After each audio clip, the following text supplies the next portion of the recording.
नमस्कार दोस्तों, एक बार फिर से स्वागत है आपके अपने YouTube channel concept talk with Purnendu में।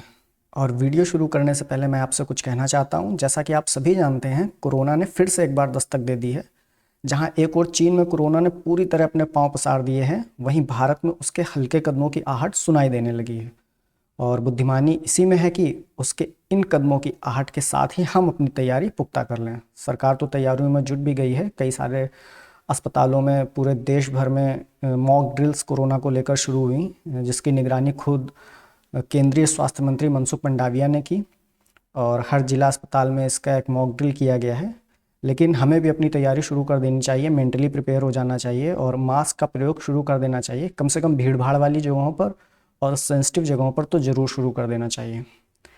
और आप सभी स्वस्थ रहें, सुखी रहें, इसी कामना के साथ चलिए आज के वीडियो की शुरुआत करते हैं। देखते हैं डेली करंट अफेयर सीरीज का अगला वीडियो।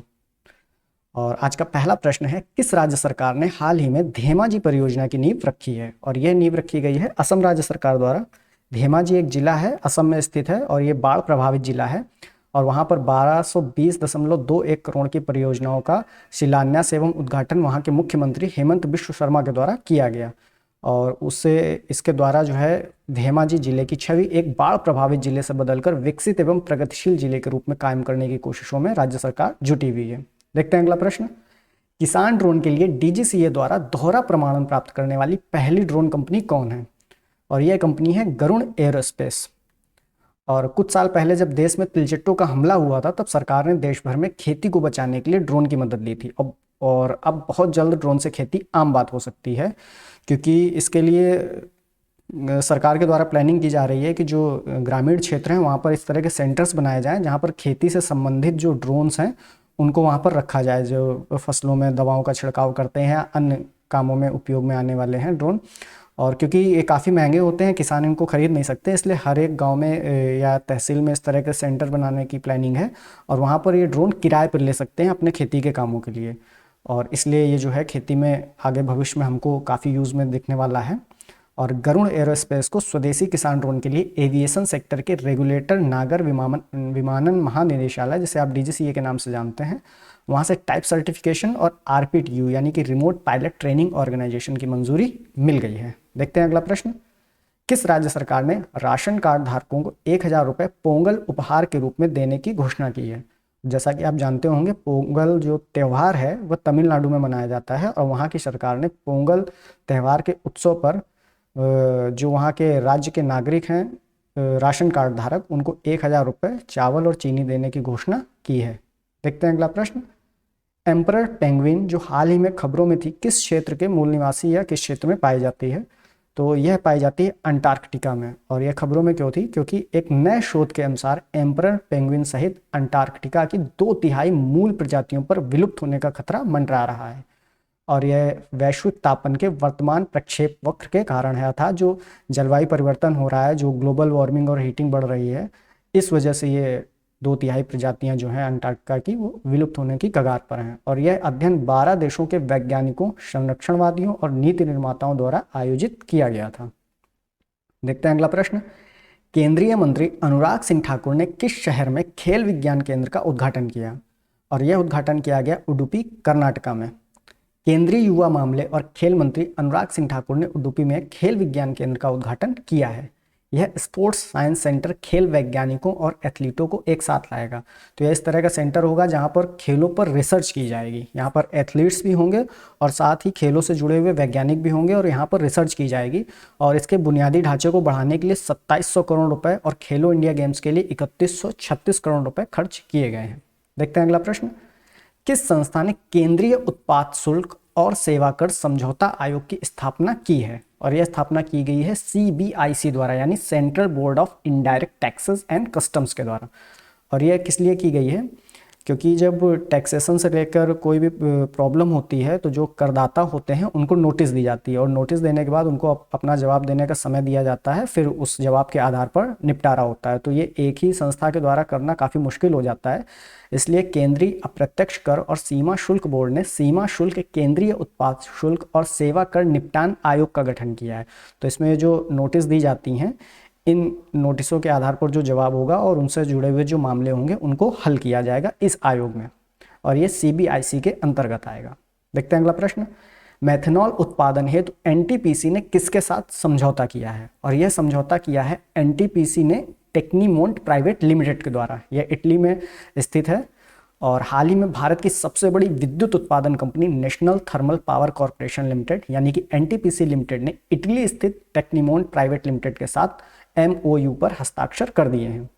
और इसका उद्देश्य क्या है? तो इसका उद्देश्य है भारत में NTPC की परियोजनाओं में वाणिज्यिक पैमाने पर हरित मेथनॉल उत्पादन की सुविधा विकसित करने की संभावना का संयुक्त रूप से मूल्यांकन करना और पता लगाना। यानी कि अभी जो हरित मेथनॉल बनाने की जो प्रक्रिया है वो रिसर्च बेस पे है और NTPC इस कंपनी के साथ में इसको एज अ बिजनेस मॉडल बनाने में क्या क्या चीज़ें की जा सकती हैं और बिजनेस मॉडल सक्सेसफुल होने की कितनी संभावना है उसका मूल्यांकन करेगी इस कंपनी के साथ मिलकर और पता लगाए कि ये बिजनेस मॉडल कहाँ कहाँ पे सक्सेसफुल हो सकता है। और भविष्य में हम मेथनॉल पर आधारित इंजन्स भी देखेंगे गाड़ियों में जिनका उपयोग पेट्रोल के साथ मिलाकर मेथनॉल का किया जाएगा। और मेथनॉल परियोजना में NTPC के विद्युत संयंत्रों से जो कार्बन निकलता है प्राप्त होता है और इससे हरित ईंधन में कैसे उसको कार्बन को परिवर्तित किया जाए यह भी इस योजना में शामिल है। NTPC इस कंपनी के साथ मिलकर इस पर भी रिसर्च करेगा। देखते हैं अगला प्रश्न। हाल ही में मना नाला नल्ला थरवु मंद्रम या मनम योजना की शुरुआत किस राज्य सरकार द्वारा की गई है? और मनम योजना की शुरुआत की गई है तमिलनाडु राज्य सरकार द्वारा। तमिलनाडु के मुख्यमंत्री MK स्टालिन ने मेडिकल कॉलेज के छात्रों के मानसिक स्वास्थ्य में सुधार के लिए मनोवैज्ञानिक सहायता प्रदान करने हेतु मना नाला नल्ला थरवु मंद्रम या जिसे मनम योजना कहते हैं उसकी शुरुआत की है। और इसका उद्देश्य क्या है? तो जो मेडिकल छात्रों के आत्महत्या करने से उनको रोका जाएगा। काफ़ी आत्महत्या की घटनाएं बढ़ रही हैं और इसके साथ ही साथ उनका मानसिक स्वास्थ्य जो पीड़ित रोगी हैं उनका सही उपचार और उन्हें प्रशिक्षित किया जाएगा। एक तरह से उनकी काउंसलिंग की जाएगी और इसके लिए विशेषज्ञों से संपर्क करने के लिए एक नंबर भी लॉन्च किया गया है। वो नंबर है 14416। चलिए देखते हैं अगला प्रश्न। हाल ही में खबरों में रही सैंड बैटरी क्या है? और सैंड बैटरी एक उच्च तापमान तापीय ऊर्जा भंडारण है। मतलब क्या हुआ इसका? है तो ये एक तरह की बैटरी ही मगर इस बैटरी में सैंड का उपयोग किया जाएगा और ये काफ़ी बड़ी मात्रा में तापमान को और विद्युत को संचालित करेगी अपने जो भी उसका प्रोजेक्ट बनेगा उसमें। और ये फिनलैंड के द्वारा शुरू किया गया है। फिनलैंड ने अपने शहर कंगनपा में विश्व की पहली पूरी तरह से काम करने वाली सैंड बैटरी स्थापित की है। सैंड बैटरी एक उच्च तापमान तापीय ऊर्जा भंडारण है जो अपने भंडारण माध्यम के रूप में रेत या रेत जैसी सामग्री का उपयोग करता है। इसमें भंडारण जो होता है उसमें रेत या रेत जैसी सामग्री का उपयोग किया जाता है और यह रेत में ऊर्जा को ऊष्मा के रूप में संग्रहित करता है। जो ऊर्जा होगी ऊष्मा के रूप में संग्रहित होगी और लंबी अवधि तक ऊष्मा बनाए रखने के लिए रेत एक बहुत ही प्रभावी माध्यम है। एक बार में यह महीनों तक की बिजली का भंडारण कर सकता है। तो इस स्ट्रक्चर में क्या होगा जैसा कि आप पिक्चर में देख रहे हैं। नंबर 1 में electricity is generated by wind turbine और सोलर पैनल्स यानी कि यहाँ पर सोलर पैनल्स लगाए जाएंगे, विंड टरबाइंस लगाए जाएंगे और इनके माध्यम से इलेक्ट्रिसिटी प्रोड्यूस की जाएगी। फिर अगला दूसरा नंबर पॉइंट है 30% of the energy is use straight away to power local infrastructure यानी कि जो उससे 30% जो बिजली होगी वो शहरों में सप्लाई कर दी जाएगी यूज्ड के लिए। और थर्ड पॉइंट है the remaining 70% is stored in the sand battery heating the sand up to 600 to 1000 degree Celsius. और जो 70% ऊर्जा इससे निकलेगी उसमें एक सैंड बैटरी बनाई गई है जिसमें सैंड या सैंड जैसी चीज़ होगी और उसको 600 से लेके 1000 डिग्री सेंटीग्रेड तापमान तक उसका तापमान बढ़ा दिया जाएगा और वो उसी में संरक्षित रहेगा तापमान के रूप में।